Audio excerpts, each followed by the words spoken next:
Gugatan sengketa Pilkada Kendal dengan pemohon paslon Diko M. Ganinduto dan Ali Nurudin ditolak Bawaslu Kendal. Dalam pembacaan putusan Sabtu kemarin, Bawaslu menolak permohonan dari pemohon dalam musyawarah terbuka di kantor sentra Gakumdu Kendal. Putusan yang dibacakan Ketua Majelis yang juga Ketua Bawaslu Hefi Indah Oktaria menolak semua permohonan dari pemohon pasangan Diko Ali. Bawaslu menolak permohonan pemohon berdasarkan fakta-fakta persidangan dan sesuai dengan perundang-undangan yang berlaku mengacu pada PKPU 08 tahun 2024 tentang pemilihan kepala daerah. Baik itu melalui bukti-bukti dan saksi-saksi yang dihadirkan pihak pemohon Diko Ali, termohon KPU Kendal dan pihak terkait Beni Karnadi. Dengan putusan ini, Diko Ali dinyatakan tidak sah sebagai bakal Cabub-Cawabub Kendal 2024.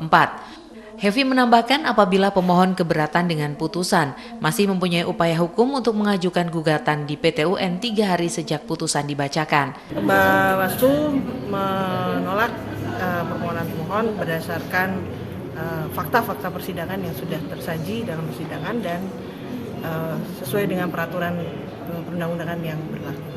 Pemohon apabila keberatan dengan putusan hari ini, pemohon masih mempunyai upaya hukum untuk mengajukan gugatan sengketa di PT TUN 3 hari sejak putusan dibacakan. Sementara kuasa hukum pemohon Fajar Saka mengatakan untuk langkah selanjutnya akan berkoordinasi dengan pemohon apakah mengajukan banding ke PT UN atau tidak. Ya tentu kami kecewa ya dengan putusan Bawaslu pada hari ini, tapi sisi lain juga menghormati kan proses hukum.